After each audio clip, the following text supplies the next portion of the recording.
함께 만드는 언론 미디어 협동조합 여기는 국민TV 함께 만드는 언론 미디어 협동조합 여기는 국민TV.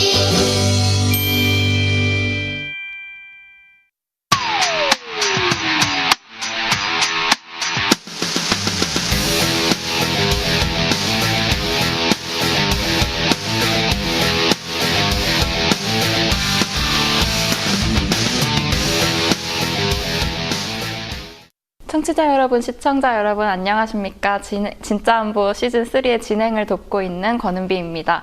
지금부터 2월 23일 방송을 시작하도록 하겠습니다.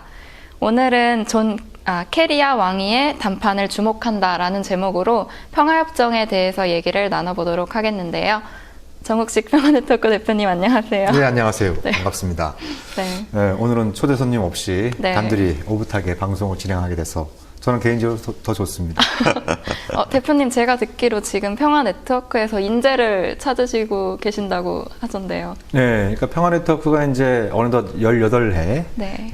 지금 되고 있는데, 평화네트워크가 이렇게 좀 오랜 기간 좀 알찬 활동을 할 수 있었던 큰 힘이 바로 인턴에게 있었습니다. 아마 우리 평화네트워크를 다녀간 인턴들을 다 모으면 아마 한 반 정도 나올 정도로 많은 분들이 저희하고 함께 해주셨는데, 네. 그래서 이번에 2016년도 유급 인턴입니다. 이 유급에 좀 따옴표를 쳐주시고, 네. 유급 인턴을 저희들이 좀 정중히 모시려고 하니까 네. 그러니까 같이 평화 활동도 하고 공부도 하고 그러면서 좀 멋진 미래를 설계하고자 하는 우리 젊은 이 동지들의 많은 관심과 지원 바라고요. 그 검색 엔진에서 평화네트워크 치시면 홈페이지에 들어올 수 있고, 거기에 자세하게 안내 말씀을 드렸으니까 네. 여기 좀 방송을 듣고 계신 분들 중에서 관심이 있으면 또 주변에 많이 소개해 주시면 좋을 것 같아요. 뭐 나이 제한 이런 건 없나요? 나이 제한이 특별히 있는 건 아니죠. 예, 특별히 있는 건 아닙니다만, 대체로 그래도 좀 이제 그 학생분들이나 졸업한 분들, 네. 또 그 전에 보면 뭐 유학을 준비하시거나 유학을 마치고 들어와서 뭐 논문을 준비하고 있는 분들, 이런 분들이 좀 지원한 경우들이 많이 있어서 네. 이런 어떤 평화 연구와 활동을 같이 하고자 하는 분들한테는 딱 맞는 네. 그런 어떤 기회가 아닌가 싶습니다. 네, 제가 하고 싶네요. 예. 아니, 지원해 보세요. 근데 경쟁률이 만만치 않아서, 네. 이 공동 진행자라고 해서 제가 봐주고 이런 거 없습니다. 네. 근데 아마 우리 은비 씨는 좀 이제 학업 부담도 있고 하니까 네, 쉽지 않을 그렇죠. 텐데, 예, 그래도 비공식 인턴으로 너무 활약해 주실 거라 저는 믿어 의심치 않습니다. 네. 오늘 주제가 평화협정인데, 제가 네.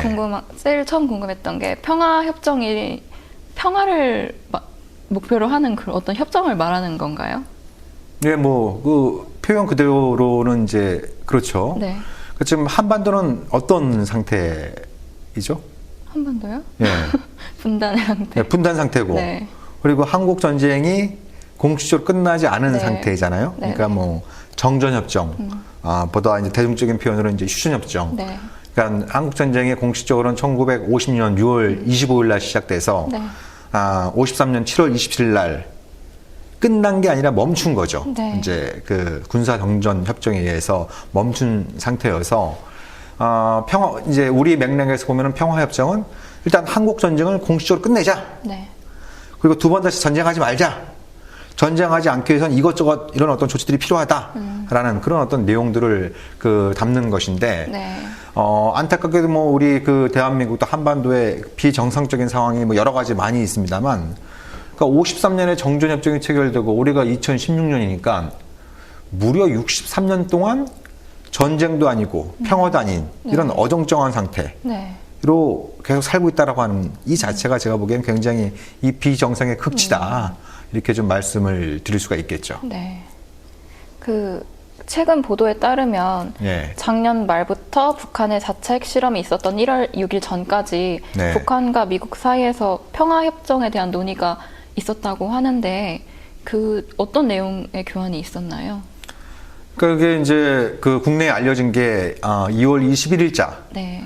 미국의 월스트리트 저널이 네. 미국 정부 관계자들을 인용해서 북한이 핵실험하기 전에 미국한테 평화협정 논의를 제안을 했고, 그러니까 이제 그에 대해서 미국 쪽은 평화협정을 논의하고 싶으면 그 평화협정 논의에 비핵화 문제도 의제에 포함시켜야 된다. 네. 이렇게 역제안을 했는데 북한이 그걸 거부하고 핵실험을 했다. 네. 뭐 이런 게 이제 핵심적인 요지이죠. 네. 예, 그래서 뭐 그거를 둘러싸고 이제 여러 가지 이제 추측들이 좀 많이 나오고 있는 어떤 상황인데, 네. 뭐 이제 뭐 그 나중에 자세히 설명을 드리겠습니다만, 지금 아마 이 방송이 나가고 있을 즈음에 미국 워싱턴에서 그 존 케리 미국 국무장관하고 네. 왕이 중국 외교부장하고 아마 담판을 네. 벌이고 있을 텐데요. 네. 이런 부분들이 지금 이제 아주 미묘하게 맞물려 있는 거죠. 그러니까 북미 간의 일종의 비공개 접촉이 있었다라고 네. 이제 확인이 되고 있고 정확한 내용은 아직 확인이 안 되고 있습니다만 일단 접촉 사실은 확인이 되고 있고 그 접촉하는 과정에서 중요하게 논의된 게 비핵화와 평화협정을 어떤 관계로 논의할 것이냐 네. 이런 부분들이 좀 이제 논의가 됐던 것이고 그리고 그 2월 17일이었죠. 네. 왕이 외교부장이 호주 외교장관하고 이제 그 회담을 마치고 기자회견 자리에서 이 한반도 비핵화 평화협정을 동시에 네. 병행해서 논의하자라고 공식적으로 제안을 한 네. 상태입니다. 그리고 지금 보니까 그 오늘 이제 그 추고홍 그 주한 중국 대사가 김종인 더민주당 대표를 만나서 네. 아주 아주 강하게 얘기를 했죠. 사드와 관련해서 아주 강하게 얘기를 했습니다. 그러니까 한중 관계가 오랫동안 우호 협력 관계를 발전시켜 왔는데 이것 하나가 뭐겠어요? 사드? 그렇죠. 사드. 한국이 기업과 사드를 배치할 경우엔 한중 관계는 순식간에 파탄날 수 있다. 네. 이런 어떤 강한 발언을 했습니다. 그래서 또 지금 미국 뉴욕에서는 그 추가적인 대북 그 제재 결의가 지금 한참 논의가 되고 있지 않습니까? 네. 그러니까 크게 볼 때 이 사드, 그 다음에 대북 제재, 네. 그리고 평화협정 논의 이 세 가지 문제를 놓고 왕이와 캐리의 담판 이 결과가 지금 굉장히 좀 주목되고 있다 이렇게 말씀드릴 수 있는 거죠. 네. 근데 그 미국과 북한 사이에서 평화협정 얘기가 오간 직후에 북한이 이렇게 핵실험을 했잖아요. 네. 그러면은 그 평화협정은 실패한 걸로 봐야 되는 건가요? 일단 그 자세한 내용은 아직 안 알려지고 있습니다만, 네. 북한이 평화협정 논의를 하자라고 얘기한 지는 뭐 길게는 벌써 네. 한 그 40년 넘게 지난 거고, 네. 짧게는 이제 2009년 특히 이제 김정은 체제 들어서 작년 10월 초에 리수용 그 북한 외무상이 그 유엔 총회에서 네. 평화협정 논의를 공식 제안한다 이런 어떤 발표를 했습니다. 네. 그래서 미국이 그걸 수용하지 않을 경우에 북한은 핵 억지력 강화로 맞서겠다 이런 입장은 줄곧 유지되어 왔던 입장입니다.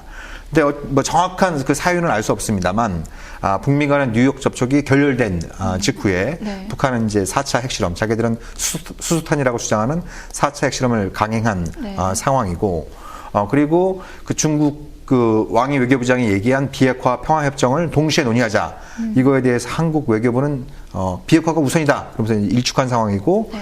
미국 국무부의 고위 관계자도 언론 보도에 따르면 비핵화가 우선이다 이렇게 이제 밝히고 있는 그런 어떤 상황에 있는 거죠. 근데 그 비핵화가 우선이다, 같이 할 수 있다 이런 입장 차이는 어떤 게 다른 건가요? 의미가 다른가요? 그러니까 이제 북한의 기본적인 입장은 네.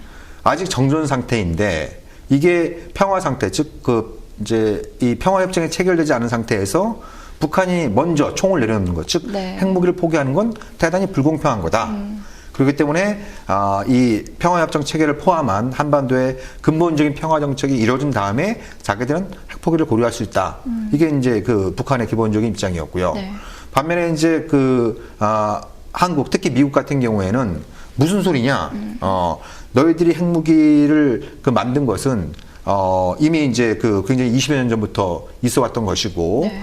너희들이 핵을 먼저 포기해야 너희들이 원하는 평화협정 논의를 시작할 수 있다. 이런 어떤 이제 미국의 기존 입장이 있었던 거죠. 그래서 이 문제는 사실 10여 년 전에 육자회담에서 북미 간의 팽팽한 네. 어떤 이제 갈등의 요인이었는데, 여기에 대해서 한국 또 중국은 야, 그걸 왜 비핵화 평화협정을 선후의 관계로 보냐?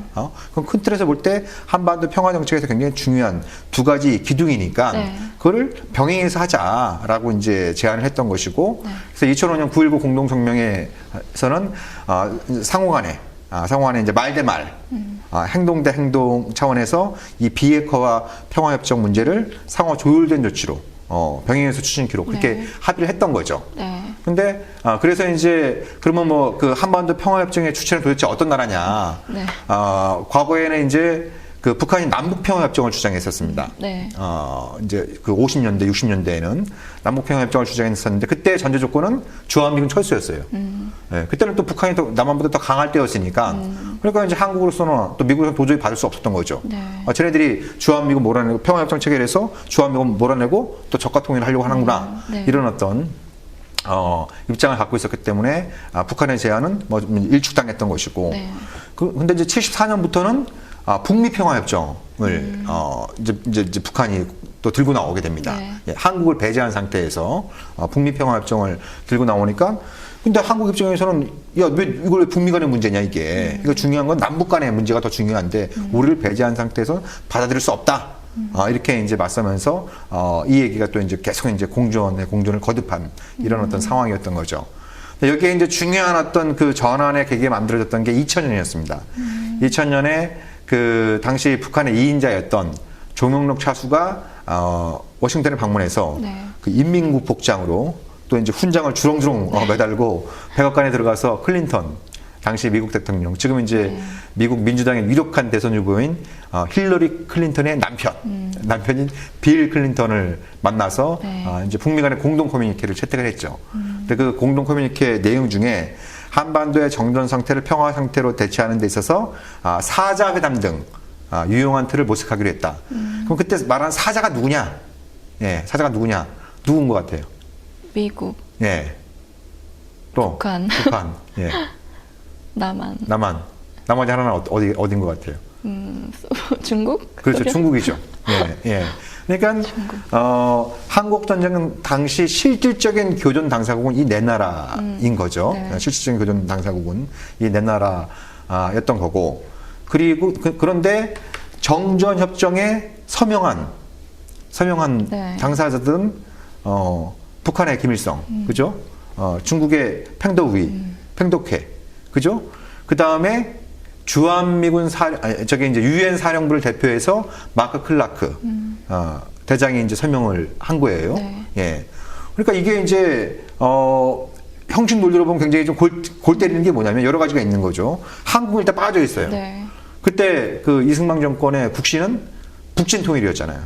그러니까 우린 정전협정을 수용할 수 없다. 네. 예, 하루빨리 다시 북한으로 신경해서 통일을 해야 된다. 뭐 이런 입장이었으니까 정전협정에 서명을 안 한 것이고.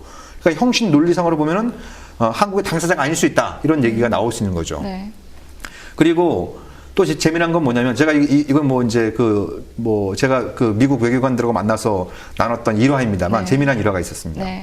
제가 2004년도에 당시 주한 미국 대사이자 육자회담 수석대표인 크리스토퍼 힐, 네. 크리스토퍼 힐을 만나서 그렇게 물어봤습니다. 미국이 북한하고 평화협정에 서명을 하게 되면 그 서명자는 미국 정부의 대표가 되는 거냐, 아니면 유엔 사령부의 사령관 이름으로 하는 거냐. 정전협정에 따르면은 유엔 사령부 사령관이 한 거로 되어 있는데 네. 그거에 대한 미국 정부의 공식 입장은 뭐냐 이렇게 물어봤어요. 네. 크리스토퍼 힐이 그거 재미난 질문이네요 이렇게 반응을 하면서 그거는 미국 정부의 법무팀의 검토가 필요하다라고 얘기를 했습니다. 제가 그때 그 얘기를 듣고 깜짝 놀랐던 게 그게 2004년도 일이니까 네. 정전협정이 체결된 지 51년이 지난 거였잖아요. 네. 근데 그때까지 미국 정부의 기본적인 입장도 정해지지 않았다는 걸 네. 제가 확인하고 깜짝 놀랐습니다. 깜짝 놀랐습니다. 네. 그래서 이제 크리스토퍼 힐이 나중에 만나면 알려주겠다 이렇게 얘기를 했어요. 근데 그 양반을 쉽게 만날 수 있는 사람이 아니잖아요. 네. 예, 근데 2005년에 다시 만날 기회가 왔습니다. 예, 제가 미국 국무부에 가서 크리스토퍼 힐하고 이제 단독으로 만날 기회가 있었고, 네. 그래서 제가 이제 물어봤죠. 내가 1년 전에 질문한 거 기억나냐? 질문한 거 기억나냐 하니까 자기들 검토를 해봤답니다. 그래서 내린 결론은 미 합중국 이름으로 평화협정에 서명할 의사가 있다. 이렇게 얘기를 한 거죠. 네. 예. 그래서 제가 이제 물어봤습니다. 그 내용을 공개해도 좋냐? 공개해도 좋다. 이렇게 얘기를 했죠. 그래서 제가 그 내용을 공개를 했습니다. 네. 그거는 그러니까 미국이 공식적으로 공개적으로 미 합중국의 이름으로 평화협정에 서명할 수 있다라고 하는 의사를 표명한 그때가 최초였습니다.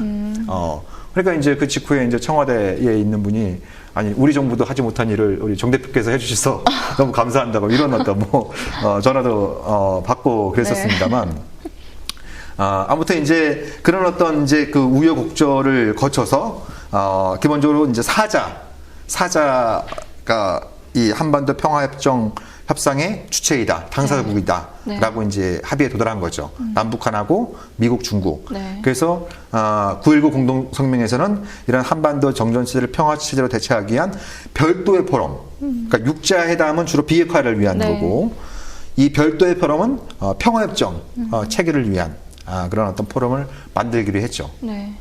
근데 안타깝게도 2005년도에 9.19 공동성명이 체결했는데 지금 11년 가까이 지났죠. 네. 그 별도의 포럼은 한 번도 안 열리고 있습니다. 한 번도 안 열리고 있다. 왜 안 열리죠? 좋은 질문인데, 그러니까 그 이제 9.19 공동성명이 체결된 직후에는 미국의 대북 금융 제재인 방코 델타 아시아라고 하는 그런 이제 금융 제재가 들어가면서 한 1년 정도, 1년 넘게 까먹었습니다. 그걸 먼저 제재를 해제해야 된다. 그래야 북한은 육자회담에 복귀할 수 있다. 네. 이렇게 얘기를 했고, 이제 미국은 북한이 하나의 그 이제 이렇게 멱살을 잡은 것처럼 생각을 해서 더 북한을 막 이제 옥죄려고 하는 그런 어떤 방식으로 일종의 네오콘들의 마지막 발악이었다라고 말씀을 드릴 수 있었던 거죠. 네. 그래서 9.19 공동성명 채택도 한 13개월, 14개월 정도 까먹었어요. 예. 그러다가 이제 2006년 10월 달에 북한이 최초의 핵실험을 하고, 네. 그리고 그때 미국이 이라크 전쟁의 수렁에 빠지면서 그 책임을 지고 그런 어떤 북미 회담, 또 육자회담, 이런 것들을 반대했던 네오콘들이 줄줄이 다 쫓겨나게 됩니다. 줄줄이 다 쫓겨나게 돼요. 네. 그래서 이제 그때부터 북미 회담이 본격화되고 또 육자회담이 다시 시작되고, 그래서 2007년도에 2.13 합의. 그러니까 2.13 합의는 9.19 공동성명 이행을 위한 1단계 합의입니다. 1단계 합의. 네. 그리고 그해 2007년 10월 3일에는 13 합의. 이 13 합의는 9.19 공동성명 이행을 위한 2단계 합의, 2단계 합의의 성격을 갖고 있었던 거죠. 네. 그래서 2단계 합의의 핵심적인 내용은 북한의 핵신고, 그 다음에 영변 핵시설의 불능화, 이거와 미국의 대북 테러 지원국 해제, 이 문제가 이제 핵심적인 내용이었어요. 네. 그래서 이제 그 2단계가 끝나면 다음 단계가 3단계. 네. 3단계가 바로 본 게임인 거죠. 여기서 바로 논의될 수 있었던 게 북한이 갖고 있는 핵무기, 그리고 그 프로그램의 폐기 문제, 네. 예, 폐기 문제, 그리고 북미 수교, 평화협정, 또 대규모의 대북 경제 지원, 네. 이런 어떤 이제 근본적인 문제를 가지고 협상을 하기로 되어 있었죠. 예. 근데 그게 2008년도에 무산이 되고 말았습니다.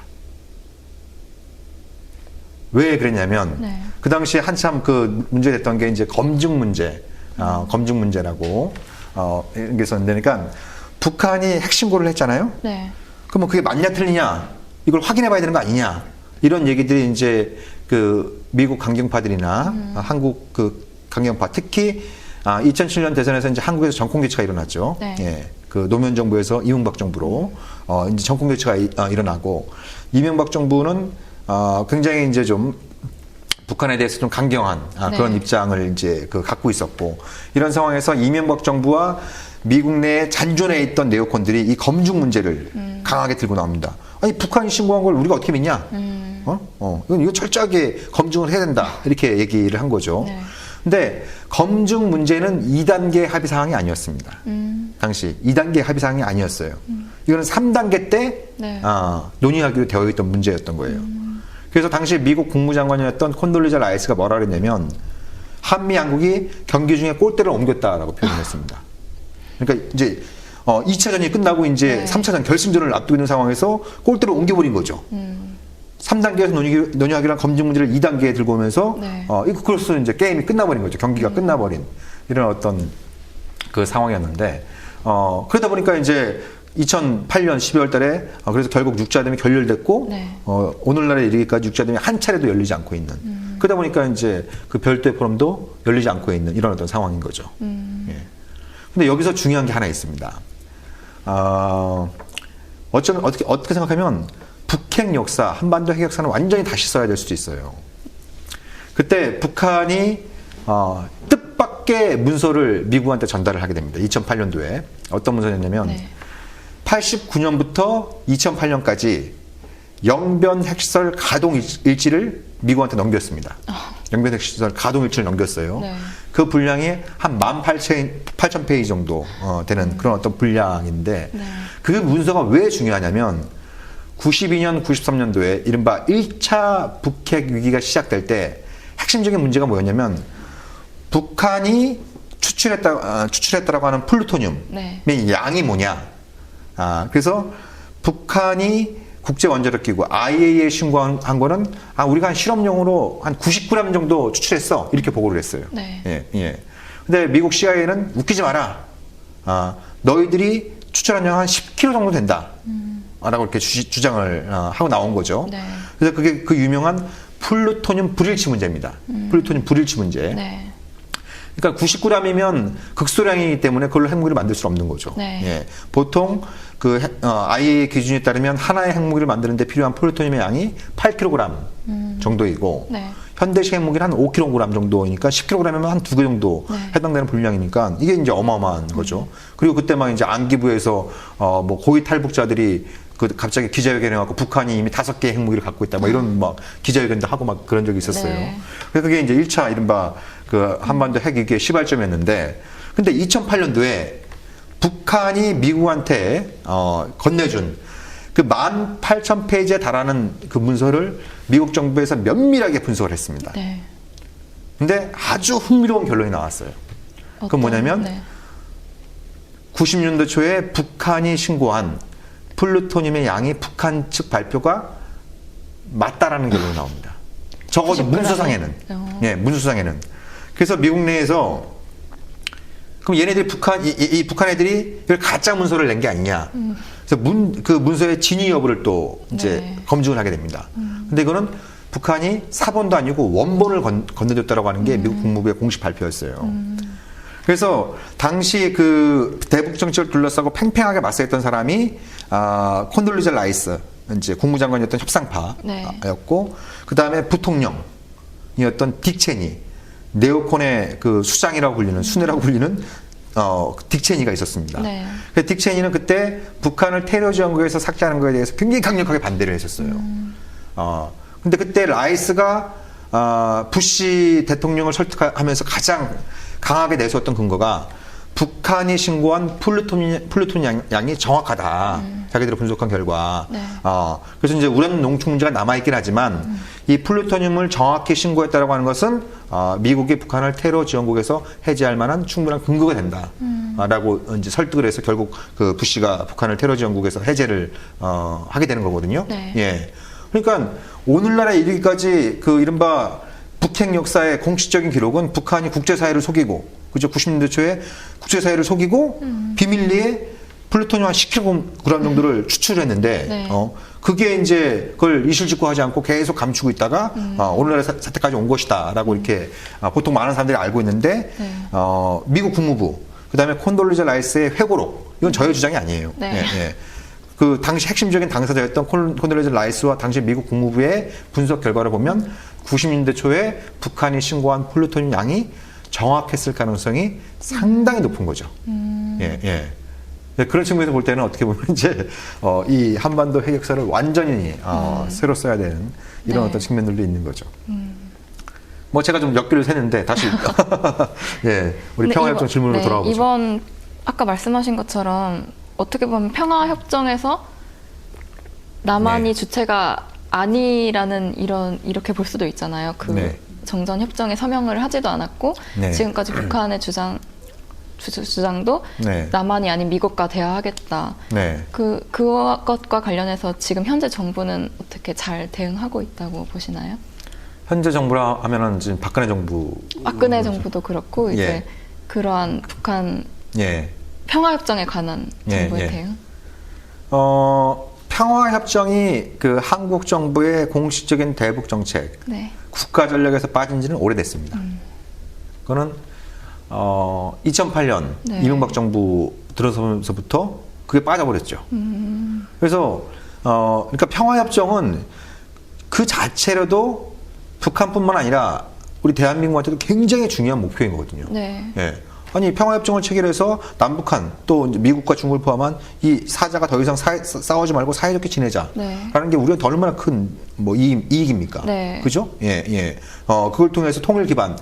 지금 청와대에 계신 분이 그렇게 강조하는 통일 기반 조성이 당연히 되는 것이고, 네. 그리고 전쟁 가능성을 갖다가 제거하게 되면 본격적으로 남북 간의 교류 협력이 시작되는 네. 거고, 그 과정에서 한국은 새로운 경제 성장 동력을 찾을 수가 있는 네. 것이고, 그 속에서 지금 헬조선이라고 막 절망하고 있는 청년들의 일자리 창출도 네. 상당 부분 우리가 마련할 수 있는 부분들이 생기는 것이고, 그렇죠. 그렇죠. 이 대한민국 그래서 미래에 있어서 평화협정은 대단히 중요한 어떤 그런 문제인데, 네. 근데 이게 이제 빠져버린 거죠. MB 때부터, 이명박 정부 때부터. 왜냐, 기본적으로 야, 저 북한 곧 망할 건데, 망하면 우리가 잡아먹으면 되는데 뭘 쟤네들이랑 평화협정을 체결해서 쟤네들의 수명을 연장시켜 주느냐, 이런 식의 어떤 이제 생각이 굉장히 좀 강했던 거죠. 예. 그러니까 뭐예요, 북한은? 그럼 너희들 빠져. 예? 우리 미국이랑 단판 지을 거야. 네. 그 너희들은 또 전시작전권도 없다며. 예? 예. 그러니까 뭐 너희들하고 또 이제 생각도 없고, 미국의 호구, 꼭두각시라고 네. 이제 뭐 괴뢰라고 부르니까 뭐 네. 우리가 그걸 동의하지 않습니다만, 북한은 뭐 아무튼 이제 그렇게 주장하면서 너희들 빠져. 이런 식의 이제 얘기를 하고 있으니까, 그러니까 또 이제 박근혜 정부는 저게 전형적인 통미봉남. 예? 예. 북한이 미국하고는 통하고 남한은 네. 봉쇄하려고 한다는 통미봉남 전술에 말려드는 것이다. 그러니까 북한이 제안하고 있는 평화협정을 미국이 수용하면 그건 통미봉남에 말려드는 거니까 절대 수용하면 안 된다. 뭐 이런 식으로 이제 나오니까 이 논의의 진전이 전혀 없는 거죠. 네.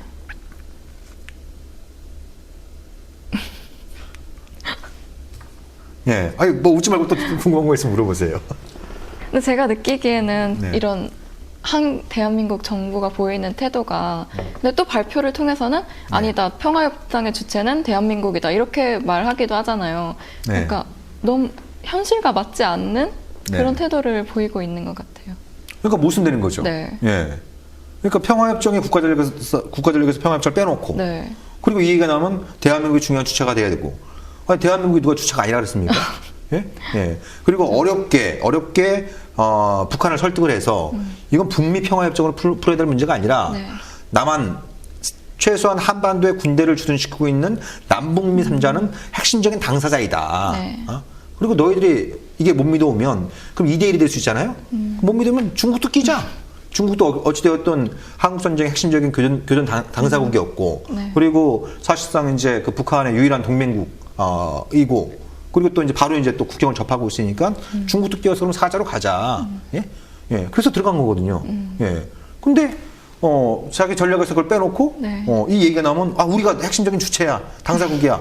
이렇게 얘기하는 것 자체가 이제 좀, 전형적인 뭐 유체 이탈식의 화법인 셈이 되는 거죠. 네. 그럼 오늘 이루어지고 있는 그 워싱턴 DC에서의 예. 캐리와 왕이의 회담에서는 네. 회동에서는 방금 말씀하신 그런 뭐 선 비핵화 이런 얘기들이 오고 가는 건가요? 그러니까 이게 이제 굉장히 이제 세 가지 주제가 지금 걸려 있죠. 한반도 문제에 관련해서는 사드, 네. 대북 제재, 그다음에 비핵화 평화협정. 그러니까 이제 뭐 그 대화. 이 이제 세 가지 키워드가 있는 거죠. 사드, 제재, 네. 대화. 이 세 가지 키워드가 있는 거예요. 그러니까 지금 원래 계획에 따르면 오늘, 그러니까 23일 오늘 한미 양국이 사드 그 협의를 위한 네. 공동 워킹 그룹 네. 실무단을 위한 약정서에 서명하기로 돼 있었어요. 네. 근데 이게 돌연 연기가 됐어요. 네. 돌연 연기가 됐어요. 그것도 네. 미국이 연기가 잘해서. 그래서 이것이 이제 시사하는 바가 몇 가지가 있는 거죠. 첫 번째, 중국이 한국한테 아무리 얘기해봐야 사드 문제 관련해서 아무리 얘기해봐 이제 이게 말귀를 잘 못 알아듣는다고 생각하니까 바로 이제 중국은 미국하고 얘기를 하는 겁니다. 예. 그러니까 이거는 사드는 굉장히 중요한 전략 문제다라고 생각하니까 바로 미국을 얘기해서 중국이 이런저런 막 얘기를 쭉 하겠죠. 예?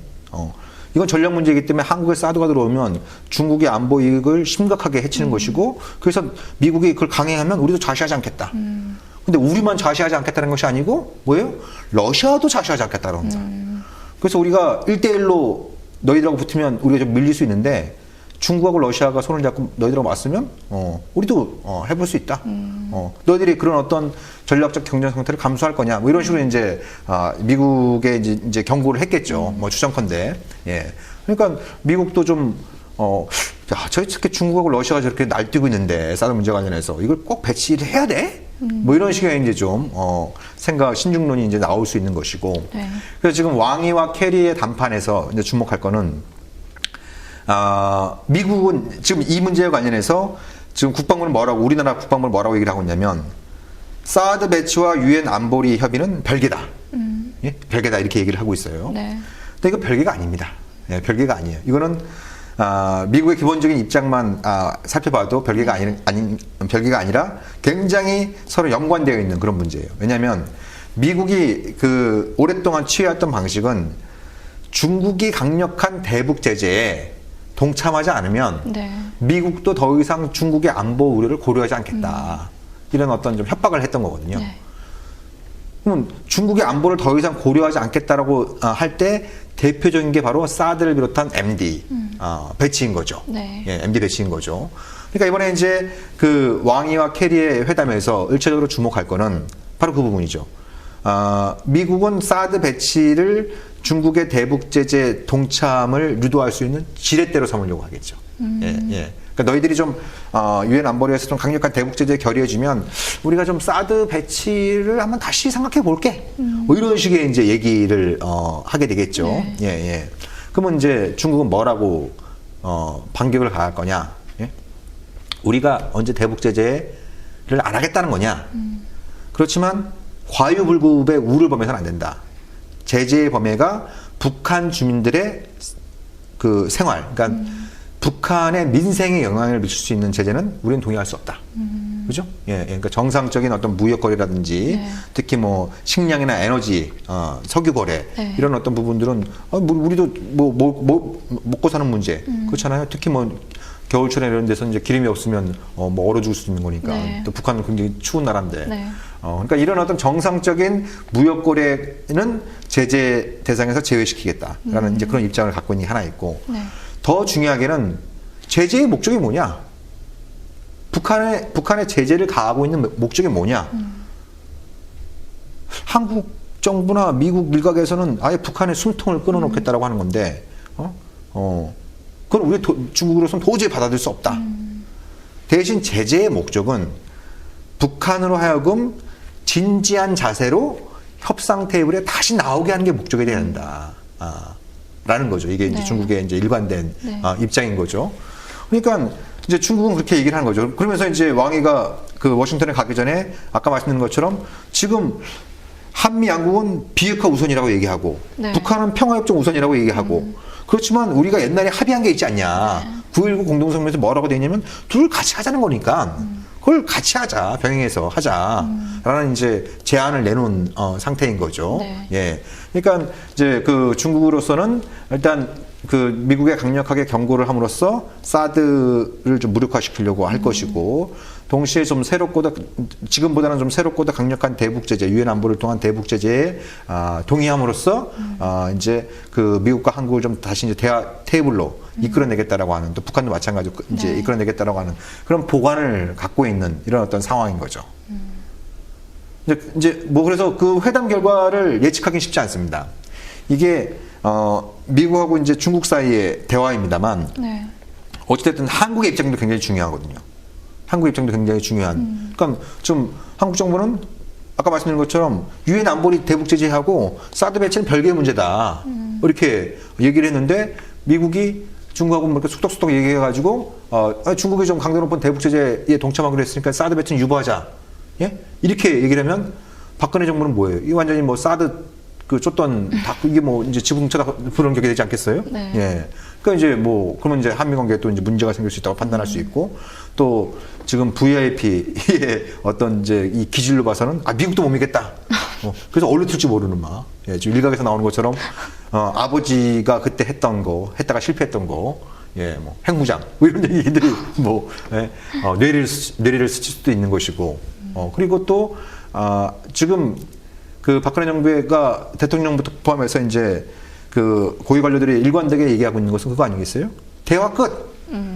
제재 시작. 네. 그리고 그 목표는 북한 체제를 무너뜨리겠다라고 하는 뭐 이런 얘기들이 이제 공공연히 나오고 있는 상황에서 미국이 중국과 회담을 하고 이 비핵화 평화협정 논의를 평양에서 추진하는 걸 합의하기로 한다.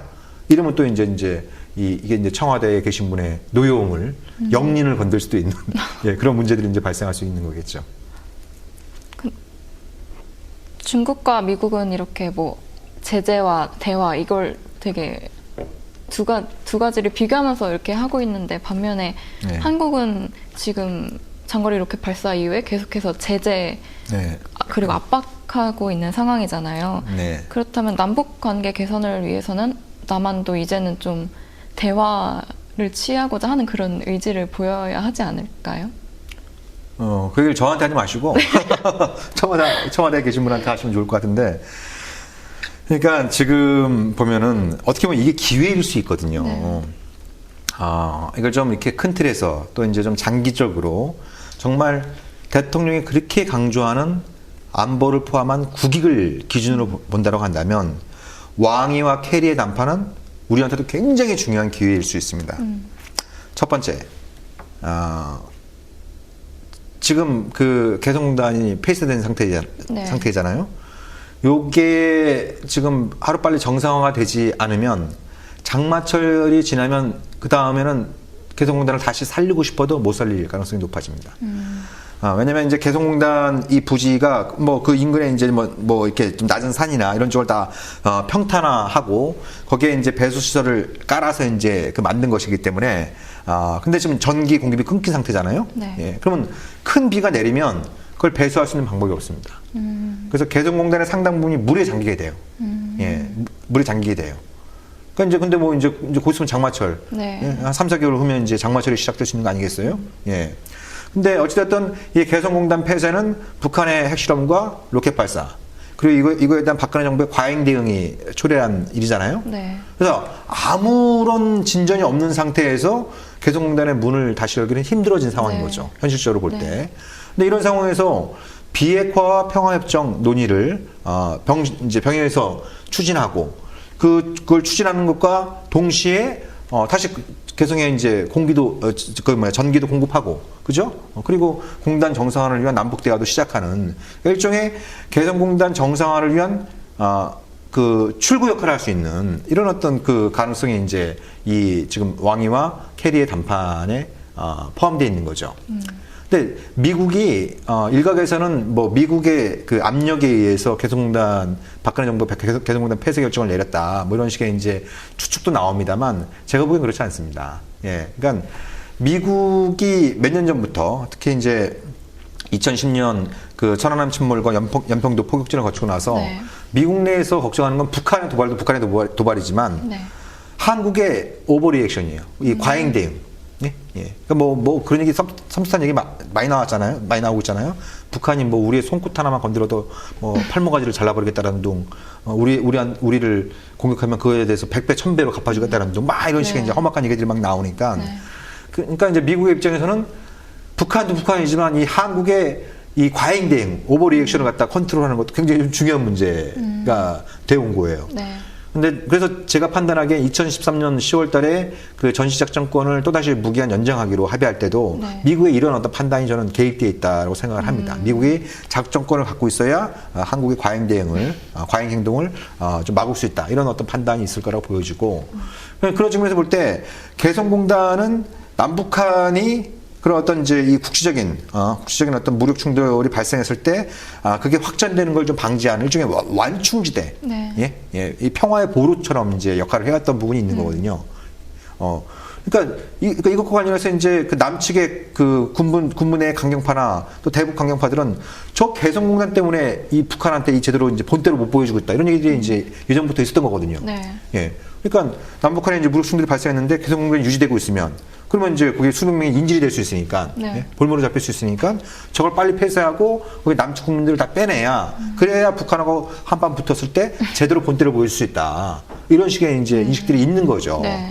그런 측면에서 볼 때 미국이 이 개성공단 폐쇄를 썩 달가워만 하지는 않을 거다. 예, 이런 어떤 이제 부분들이 존재하는 거죠. 그래서 이제 그런 측면에서 볼 때 지금 이제 박근혜 정부가 뭐 말도 안 되는 근거를 가지고 좀 뭐 개성공단을 사실상 폐쇄한 이런 어떤 상황이고, 이건 정말 그 많은 사람들이 지적했던 것처럼 자해행위 아닙니까? 자해행위. 네. 자위행위가 아니라 자해행위가 지금 되고 있기 때문에 이걸 빨리 하루빨리 좀 정상화하기 위해선 왕이와 캐리의 회담과 관련해서, 그러니까 이제 너희들이 좀 그런 어떤 좀 이제 비핵화, 특히 이제 북한이 비핵화의 진정성을 갖고 있다고 한다면 한국도 평화협정 논의에 동의할 수 있다. 적극 참여하겠다. 이런 어떤 메시지를 전달해야지. 혹시 왕이하고 캐리가 둘이 뭐 단판을 지어갖고 우리가 왕따 당하는 거 아니야? 뭐 이런 식의 그 자해적인 초저감을 가질 필요가 없다. 이렇게 말씀드릴 수 있는 거죠. 그럼 대표님이 생각하시기에 이번 왕이와 캐리의 담판에서 어떤 결론이 나와야 가장 대한민국에 바람직하다고 생각하세요? 그건 아까 이제 말씀드린 것처럼, 크게 볼 때는 그거죠. 큰 틀에서 볼 때는 대화를 위한 제재. 그러니까 대북 제재는 대화와 협상을 위한 과정이자 수단이 돼야 된다. 그 자체가 목적이 돼서는 안 된다. 네. 라는 그런 어떤 입장을 좀 분명히 하고, 양측이. 그리고 그런 어떤 이제 오랜 시행착오를 겪어왔는데, 결국 그 평화협정에 대한 능동적이고 적극적인 협상의 개시가 있지 않으면 북핵의 고도화를 차단할 수 있는 길은 없다라는 이런 쪽에도 이제 인식을 좀 같이 할 필요가 있다라는 생각이 들고요. 그리고 지금 초미의 관심사가 되고 있는 사드 문제는 뭐 제가 누차 그 강조한 것처럼 이거는 뭐 대한민국의 안보를 지키는 미국의 선물이 아니라 대한민국의 국익을 무너뜨릴 수 있는 트로이의 목마이기 때문에 이 사드 배치 계획은 철회해야 된다라고 이제 말씀을 줄 수가 있는 거죠.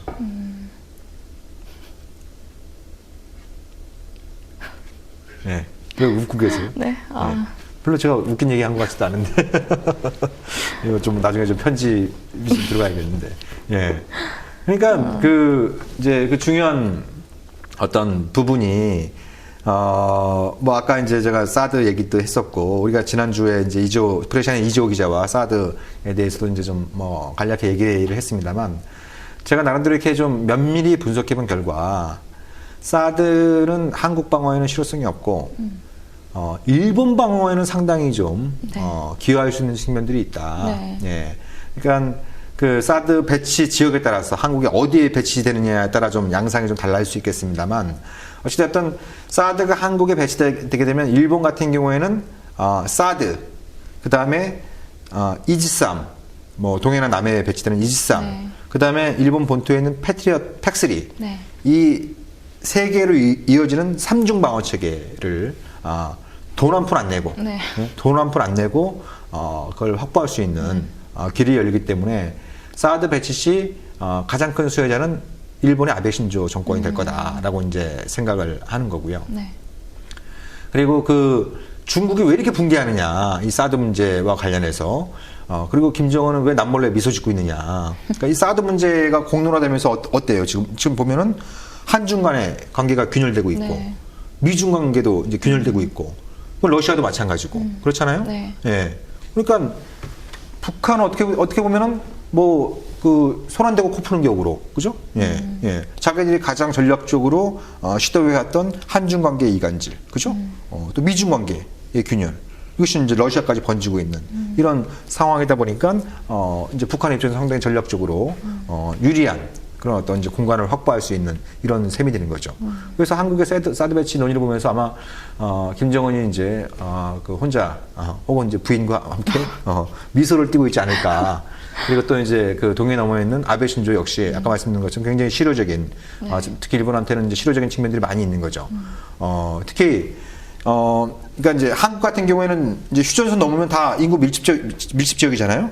그러니까 사드가 날아오는 미사일을 유격하는 것도 쉽지 않지만 이걸 맞춰도 탄두가 파괴된다라고 탄두가 파괴되는 문제는 전혀 별개의 문제예요.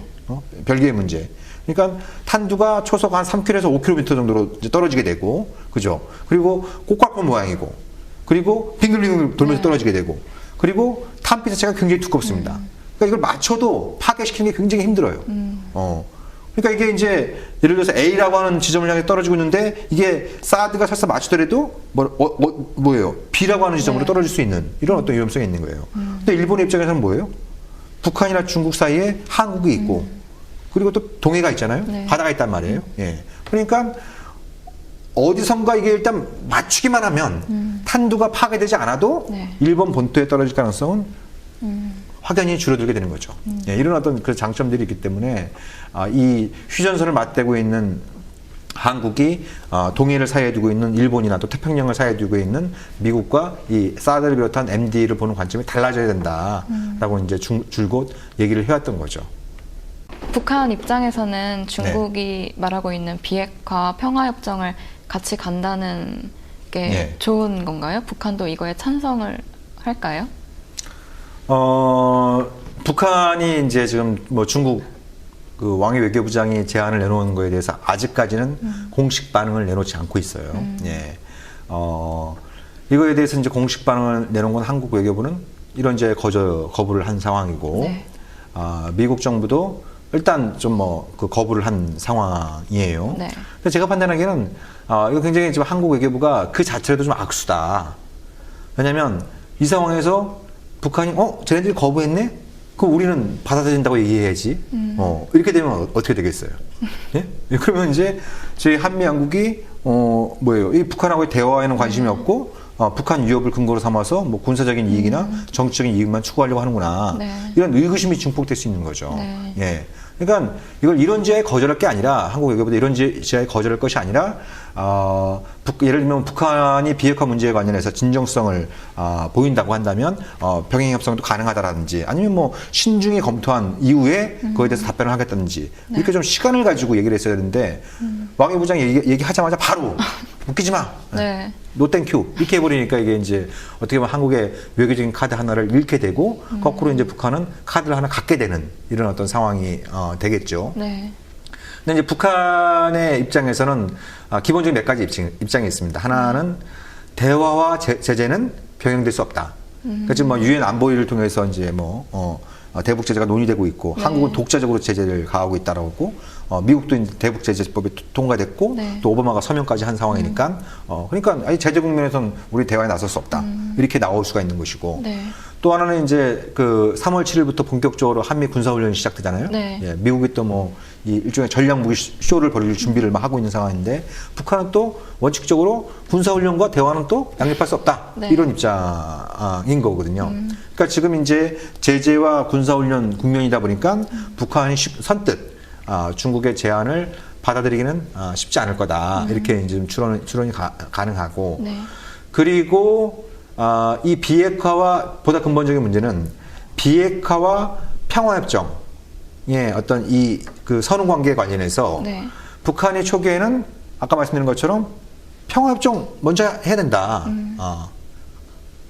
라는 입장을 기본적으로 갖고 있었는데 네. 9.19 공동성명에서는 병행해서 할 수 있다라고 하는 것에 대해서 이제 합의를 했죠. 네. 예.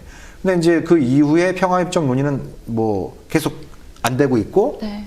그리고 이제 북한이 생각하기엔 한미 양국의 적대시 정책은 더더욱 더 강화되고 있고, 이러다 보니까 이제 북한은 과거보다 훨씬 더 이 돈과 시간을 투자해가지고 네. 핵과 미사일을 만든 상황에 있는 것이고, 네. 그러니까 일종의 이제 좀 뭐 속된 말로 몸값이 높아진 거죠. 예, 몸값이 높아진 거죠. 네. 그래서 북한이 뭐 최근 특히 이제 김정은 체제 들어서 이제 얘기하고 있는 것은 명확하게 비핵화 약속을 공개적으로 하고 있지는 않습니다. 그러니까 평화협정이 체결되면 미국의 안보 우려도 해소될 수 있다. 이렇게 좀 애둘러서 얘기하고 있는 거죠.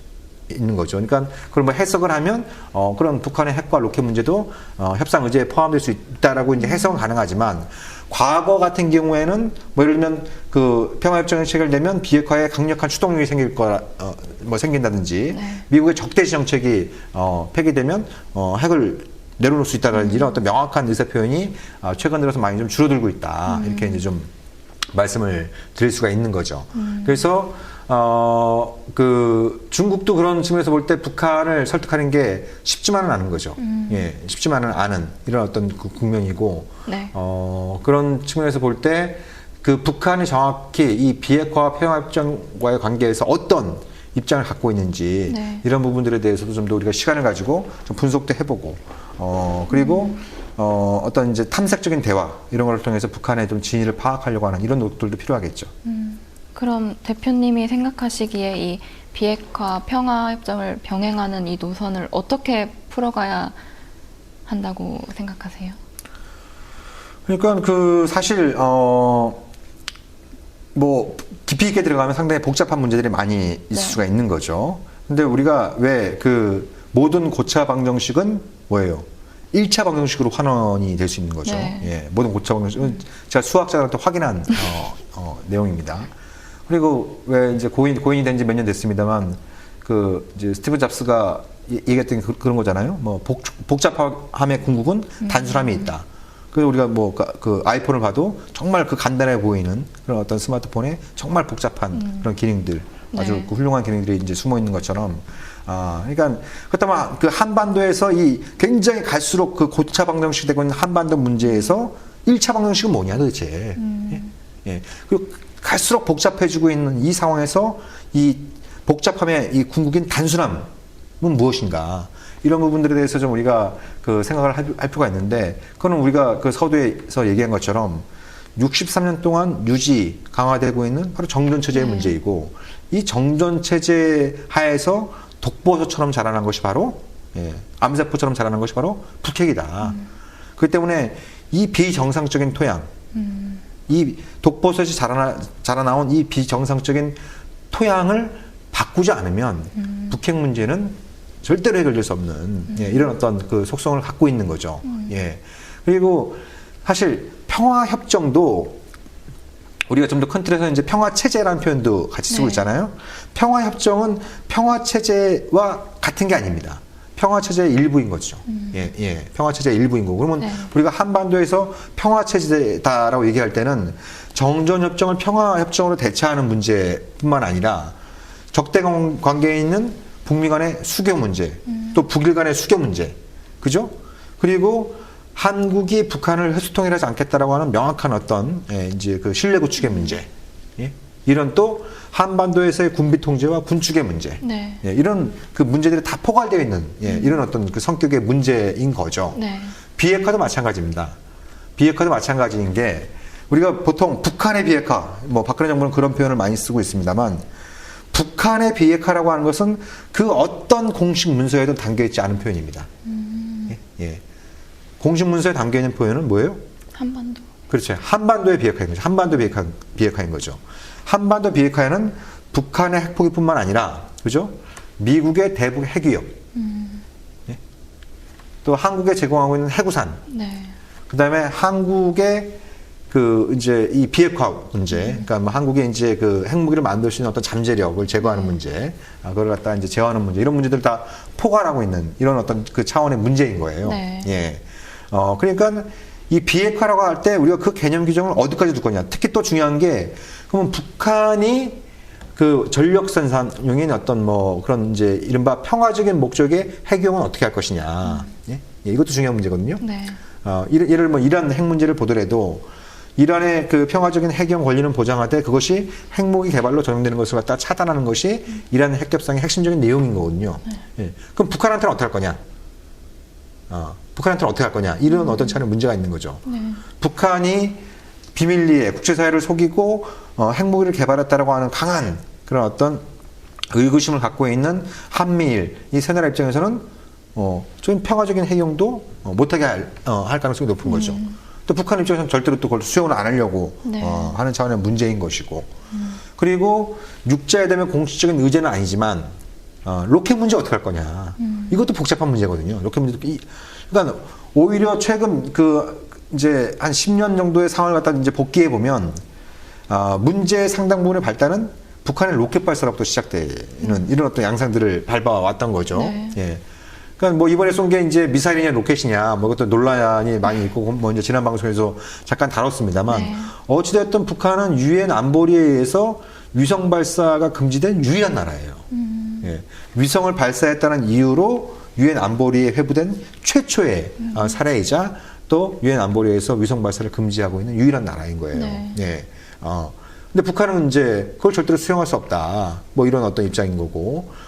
그리고 북한이 그러면 정말 위성을 가지려고 하는 거냐? 아니면 저게 위성의 탈을 쓴 탄도미사일이냐? 제가 보기엔 둘 다입니다. 네, 둘 다예요. 북한이 특히 90년대 중후반에 아주 극심한 이 자연재해를 겪고 네. 또 이제 뭐 북한 스스로 그 강조하고 있는 자력갱생 뭐 이런 것들을 위해선 독자적인 위성 체계를 가져야 된다라고 하는 네. 욕심이 굉장히 강한 거죠. 집착이 강한 거죠. 그래서 2000년에 이제 북미 미사일 회담 때는 뭐 예를 들면 러시아가 북한의 위성을 대리 발사해주는 이런 쪽에 이제 타결 일부 측정까지 갔던 거거든요. 네. 예, 갔던 이런 사례가 있습니다. 그래서 그 핵 문제와 더불어서 로켓 문제를 어떻게 풀 것이냐, 예, 이 문제도 굉장히 중요한 문제로 부상할 수밖에 없다. 그래서 이제 뭐 개인적인 어떤 접근법은 그렇게 생각합니다. 그러니까 평화협정 문제. 그러니까 평화협정 논의를 개시하는 것 자체가 상당한 신뢰 구축에 기여할 수 있고 네. 또 이 상황을 갖다 컨트롤을 할 수 있는 이런 어떤 부분인 거죠. 그리고 우리의 입장에선 북한에 대해서 강력한 지렛대를 확보할 수 있는 게 일단 회담이 진행되는 동안 북한이 뭐 핵실험을 하거나 로켓을 쏘아 올리거나 이런 전례는 없거든요. 예. 그 자체를 갖다 제어하는 효과가 있고 네. 또 북한이 예를 들면 난 그 비핵화에는 관심 없고 평화협정만 관심이 있어. 이렇게 얘기를 하면 예를 들면 중국이나 러시아가 그거에 대해서 오케이 해주겠어요? 아니죠. 예. 그건 북한이 그런 입장을 취하면서 비핵화에 전혀 관심을 보이지 않는다고 한다면 오히려 중국과 러시아의 강력한 대북 압박과 제재를 갖다 유도할 수 있는, 이끌어낼 수 있는 또 지렛대를 갖게 되는 이런 어떤 그 셈이 되기 때문에 그러니까 우리 입장에선 일석다조. 예. 예. 그 하나의 어떤 그 평화협정 논의 개시를 통해서 여러 가지 효과를 누릴 수 있는 그런 어떤 그 측면들이 있기 때문에 우리 이거 마다할 이유가 전혀 없다. 이거 마다할 이유가 전혀 없다. 아니 대통령이 뭐 지금은 이제 잊혀진 얘기가 됐습니다만 한때는 뭐 통일 대박도 얘기하고 정말 한국 경제가 살 길은 북한밖에 없다. 뭐 이런 식으로 얘기를 하지 않았습니까? 네. 그럼 통일을 하려면 평화협정을 체결해야 될 거 아니에요. 네. 평화협정을 체결하지 않고 어떻게 통일로 현실적으로 통일로 가겠습니까? 네. 예. 그러니까 그런 어떤 부분들이 누락되게 되면 결국 그 박근혜 정부가 추구하는 것은 흡수통일이다. 혹은 흡수통일을 마치 할 수 있을 것처럼 여론을 호도해서 정치적인 이익을 챙기려고 하는 것이다. 이런 식의 어떤 의구심이 증폭되고 있으니까 박근혜 정부도 뭐 이제 아직도 2년이라고 하는 이제 기나긴 시간이 남아 있습니다만 사실 아까 제가 그 부시 행정부 예도 잠깐 들었습니다만 부시 행정부가 임기 막바지에는 정말 많은 일들을 했거든요. 제2의 그 북미 관계 또 한반도 정세의 황금기라고 할 수 있는 2007년 또 2008년 초에 어떤 이제 그런 어떤 성과들도 낸 바가 있었던 거죠. 네. 안타깝게도 이제 그때 그 백악관에서 쫓겨난 네오콘들이 청와대로 취직을 하는 바람에 그리고 이게 이명박 정부 때뿐만 아니라 이 박근혜 정부 때까지 이어지고 있고 오히려 더 좀 강해지고 있는 네. 이런 어떤 상황이다 보니까 굉장히 좀 답답한 상황이 반복되고 있는데 네. 제가 누누이 뭐 강조 말씀을 드리고 싶은 거는 지금 그 죽어가고 있는 개성공단을 살리는 길, 그죠? 그리고 지금 갈수록 고도화되고 있는 북한의 핵 능력을 억제하는 길, 네. 그죠? 그리고 이러다가 혹시 전쟁이 터지는 게 아니냐 이런 어떤 불안감의 문제. 예? 그러니까 지금 뭐 전방 보면은 난리잖아요. 네. 예? 남북 양측에서 틀어대는 막 그 확산기 때문에 거기 있는 주민들이 밤잠을 못 이루고 계실 정도로 이게 무슨 뭐 이런 민폐형 안보가 어디 있습니까? 예? 이런 민폐를 초래하는 안보가 어디 있어요? 네. 그리고 또 이런 위협을 초래하는 안보. 이건 정말 이건 자학적인 안보인 거고 정치적인 목적을 위한 안보를 전락하고 있는 이런 어떤 그 상황에 있는데 저는 뭐 늦지 않았다. 늦지 않았다. 박근혜 정부가 좀만 생각을 달리하면 네. 뭐 지금까지 여러 가지 과오를 만회하고 굉장히 큰 업적을 세울 수 있는 그런 길이 있다. 그 길로 들어가는 있는 문은 바로 왕이와 캐리의談판을 초조하게 지켜볼 것이 아니라 아까 말씀드렸던 것처럼 적절한 제재, 네. 그다음에 사드 배치 철회, 그리고 대화의 문을 여는 이런 어떤 선순환적인 어떤 결과가 나올 수 있도록 우리 정부의 입장을 좀 잘 전달을 하고 네. 또 그런 부분들이 잘 반영돼서 결과가 나오면 한국이 정말 주도적으로 뭐 이제 대화 협상의 문을 여는 그런 방향으로 움직인다고 한다면 정말 좋겠습니다만 이런 얘기를 아무리 해도 이게 우이독궁이라는 걸 너무나 잘 알고 있기 때문에 참 안타까운 생각이 듭니다. 네. 그래서 뭐 이런 그 부분들 아니라 끝으로 좀 또 한 말씀 드리고 싶은 부분은 사실 중국 정부가 그 비핵화와 평화 협정을 동시에 논의하자 이런 제안을 공식적으로 한 건 이번이 처음이거든요. 근데 사실 이런 어떤 제안은 뭐 제일 좋은 건 한국 정부가 내놓는 거였고 네. 그게 안 된다고 한다면 야권에서 나왔어야죠. 야권에서. 예, 한국 야권에서 그런 부분들이 적극적으로 좀 얘기가 되고 네. 또 이게 이제 국내에서 좀 여론화가 되고 그런 부분들이 좀 국제사회에서도 좀 이제 좀 확대되는 이런 어떤 모양새를 좀 취했어야 되는데 네. 저는 그러지 못하니까 이제 중국이 그 얘기를 꺼내버리니까 이러면 야권이 그 얘기를 받자 이러기도 좀 뻘쭘해지는 뭐 이런 이제 그 얘기들이 반복되고 있는데 네. 근데 어떻게 보면 지금 뭐 야권, 뭐 당장 총선의 문제도 있고 대선의 문제도 있겠습니다만 정말 대한민국이 이게 정말 헬조선으로 가느냐 아니면 이런 위기를 딛고 새로운 어떤 도약과 발전 그 속에서 이제 국민들의 어떤 고통도 덜어낼 수 있는 길로 갈 수 있느냐 아주 중대한 이 분수령이 와 있거든요. 그렇다고 한다면 좀 야권이 작은 차이들은 좀 내려놓고 네. 큰 뜻을 가지고 좀 뭉칠 수 있는 어떻게 보면 지금 한반도의 위기가 전화위복의 기회가 될 수 있다. 네. 야권도 살아나고 민생도 살아나고 평화도 살릴 수 있는 그런 어떤 전화위복의 기회가 될 수 있다. 이런 생각을 좀 가졌으면 하는 그런 어떤 네. 바람입니다. 예. 혼자 너무 많이 떠든 것 같네요. 예. 네. 오늘 뭐 이것으로 좀 이 정도로 맞춰도 되지 않을까요? 네. 예. 평화협정으로 나눠본 오늘의 방송은 여기서 마치도록 하겠습니다. 감사합니다. 예, 고맙습니다. 여기서 마치도록 하겠습니다. 감사합니다. 예, 고맙습니다.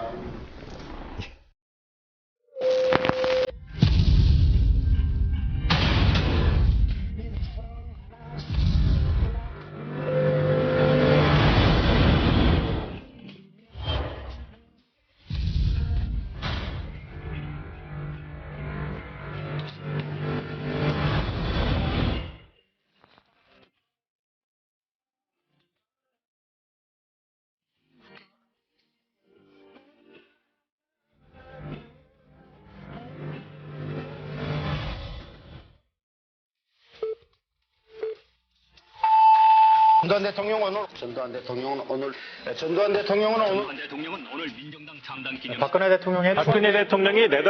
대통령이 오늘 네덜란드로 떠났습니다.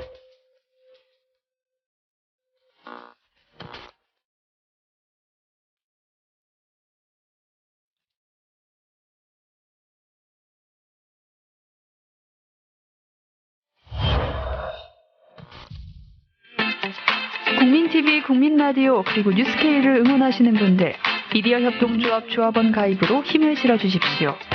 그리고 기존 조합원분들은 월조합비 납부 신청을 해주시면 감사하겠습니다. 조합원 가입과 월조합비 납부 신청 문의는 홈페이지 국민.tv 또는 서울전화 3144-7737로 연락주시면 됩니다.